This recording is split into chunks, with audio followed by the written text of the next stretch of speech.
Chers amis internautes, bonjour. Déguster des huîtres au cœur de la capitale, au carrefour Montparnasse-Raspail, c'est possible au bar à huîtres. Je suis au bar à huîtres et vous allez le découvrir avec moi.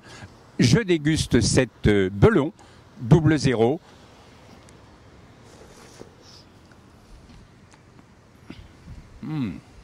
C'est vraiment très bon. Je vais enfin réaliser un de mes rêves, apprendre à devenir écaillé. J'ai à mes côtés monsieur Garidor, qui est le propriétaire des 4 bars à huîtres parisiens. Alors pour en arriver là, quel est votre parcours? Alors je suis diplômé de l'école hôtelière de Lausanne donc en 2006. Par la suite, j'ai intégré HEC et enfin donc Sciences Po pour finalement me consacrer à ce beau métier donc dans les huîtres. Une question qu'on peut poser à un monsieur, vous avez quel âge? 27 ans. Ça ne se voit pas. Merci alors bien. Quelles sont les variétés proposées à vos clients? Donc nous proposons une quinzaine de crus d'huîtres différents au bar à huîtres. Aujourd'hui nous avons organisé une dégustation qu'on prendra sur un axe nord-sud. Donc nous commençons avec la Bretagne, la fameuse Belon 00. Et oui, la reine des huîtres pour certains. Avec ses fameux arômes de noisettes, légèrement céréaliers, cette couleur très à part. Et là donc monsieur André Tronskov, notre chef écaillé du bar à huîtres, champion du monde 2006, qui a la caractéristique d'être capable de nous ouvrir une huître toutes les 3 secondes. Fabuleux, sans un bout de coquille, c'est merveilleux. Donc là on attaque un grand classique, nous sommes sur la spéciale Gilardo, nous descendons un peu dans la région de Marennes-Oléron. Un petit peu plus au sud, chez David Hervé, avec sa fameuse fine de Clair, on la reconnaît à sa couleur très verte. Et maintenant nous allons descendre encore un petit peu, arriver dans la région du Poitou-Charentes, plus précisément l'Aquitaine, et nous sommes sur la spéciale du Banc d'Arguin, que les vacanciers donc, qui vont au Cap Ferret connaissent bien. Huître à la taille réellement imposante, un arrière-goût presque métallique, très sympathique à l'apéritif. Nous terminerons enfin notre dégustation sur une huître qui nous vient de Méditerranée, plus précisément de la lagune de Thau. Nous l'appelons l'huître rose spéciale. Spéciale évidemment pour sa taille, rose de par la couleur et ses reflets ainsi que sa nacre quasi parfaite. Ce qui est intéressant dans cette dégustation, c'est que vous avez à la fois donc, des huîtres à la taille imposante, charnues, très imposantes en bouche, et des huîtres beaucoup plus discrètes, telles cette fine de Clair que nous avons présentée auparavant. Gary, combien de tonnes vendez-vous par an? Ça malheureusement c'est une donnée que nous gardons confidentielle. Ce que l'on peut vous dire c'est que sur la sélection qu'on vous a proposée, notamment par exemple chez Gilardo, on est sur une quantité passée par an de plus de 10 tonnes. Un petit conseil pour déguster correctement une huître. On jette l'eau?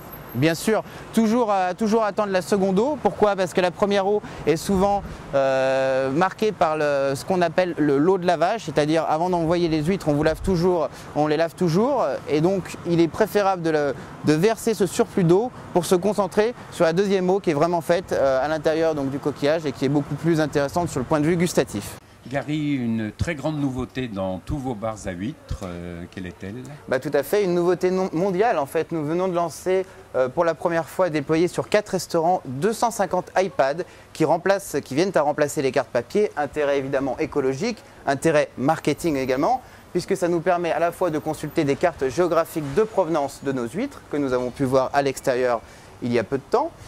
C'est également intéressant pour tout ce qui est traçabilité de nos produits, puisque sur chaque iPad, vous pouvez en un seul clic voir la provenance de tous nos produits. C'est pas du tout pour offrir aux clients. Ah non, malheureusement, c'est pas encore prévu. Voilà, j'ai la grande joie de retrouver Jean-Jacques Jouteux, un très grand chef qui avait quitté Paris. Vous êtes de retour comme conseiller culinaire des bars à huîtres depuis combien de temps, Jean-Jacques? Depuis une année, puisque Monsieur Dor a repris les bars à huîtres depuis une année. Votre recette du jour?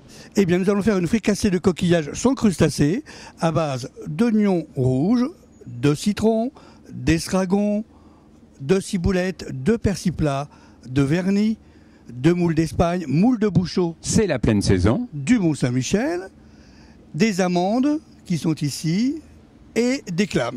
Et vous m'avez expliqué avec un tout petit peu de beurre. Très peu. Nous allons faire une cuisine en hommage à notre ami Bernard Loiseau.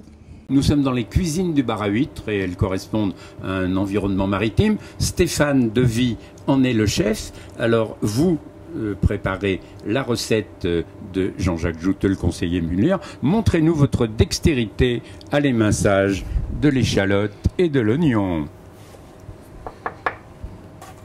Ah oui, là vous me rappelez Raymond Oliver à sa grande période. Stéphane, quelle est la première action de cuisson? Alors la première action de cuisson, je vais faire sauter et danser les gros coquillages.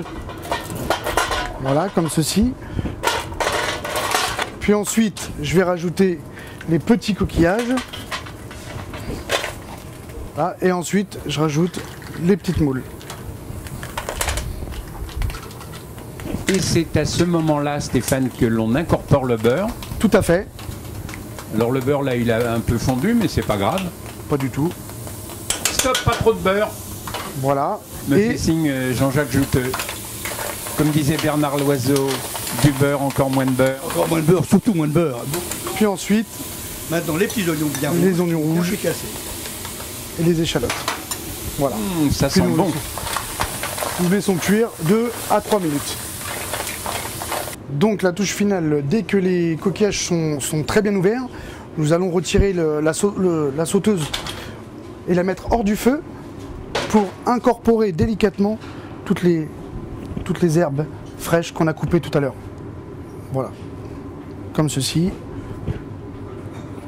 Voilà. Puis on continue à mélanger. Et comme vous le dites en cuisine, on envoie. C'est ça. On envoie. Garidor, la recette est terminée. C'est une fricassée de coquillages sans crustacés. Qu'est-ce que l'on peut déguster avec modération pour l'accompagner? Eh bien écoutez, je pense qu'on peut raisonnablement s'orienter sur un pouilly fumé de la Doucette en millésime 2009. On est sur de la fraîcheur, sur de la minéralité. Je pense qu'on reste bien dans le climat du plat. Et ça appartient à Baron, il sera ravi. Alors maintenant, l'heure est très grave. Vous devez, messieurs, goûter votre préparation. Ça, c'est un immense plaisir. Et la question traditionnelle, quand c'est bon, Il n'y a pas meilleur. Il n'y a pas meilleur.